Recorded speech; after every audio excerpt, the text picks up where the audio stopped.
Malanzasca, è inutile portare il quaderno. Bruno Nella adesso deve stare zitto.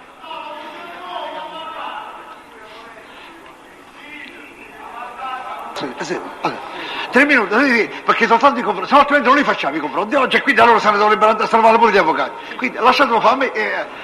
3 minuti, voi non fate altro che riproporre, d'altronde, questo dovete riproporre le vostre proteste di innocenza, perché voi... No, non è questo, Presidente. E perché?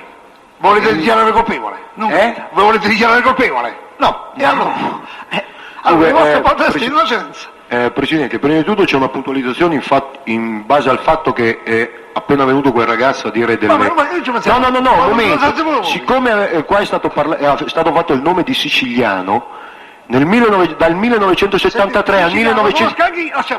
Un momento, Presidente, insomma, non si può... Questo a me mi ha massacrato. Io sono rimasto un anno isolato a Lecce. E no, si sta a dire, ma il direttore le sa queste cose. Il direttore le sa perché è venuto a me a darmele a Lecce.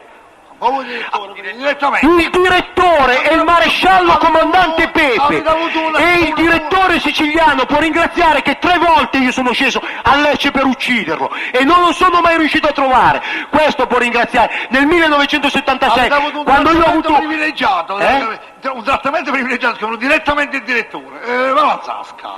Insomma, cosa stiamo? Io gli sto dicendo un fatto. Siccome si sta dicendo se il direttore siciliano le sa, io dico il direttore siciliano e il maresciallo comandante Pepe al carcere di Lecce mi hanno tenuto un anno isolato a Lecce nel 1973-74.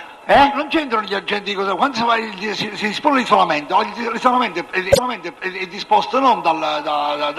No, un momento, non confondiamoci, qua si parla di isolamento non né per motivi di giustizia, né allora ancora non c'era né articolo 90 a livello di ministeriale, era una cosa della direzione.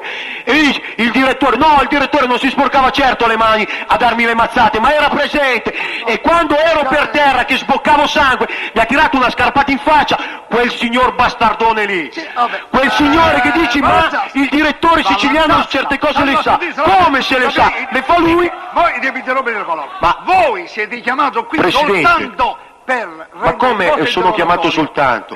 Qua si sta dicendo... No, qua è stato detto. Io non avevo neanche appreso all'inizio che cosa era venuto... Allora, uno vi concede qualcosa, voi avete detto. Abbiamo parlato stamattina direttamente, telefonicamente con il Ministero per il fatto che voi vi lamentavate di Sì, va bene, Presidente, ma con questo non è che vi potete...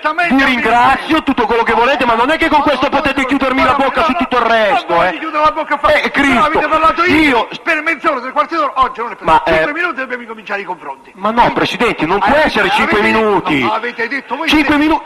Avete detto voi stessi.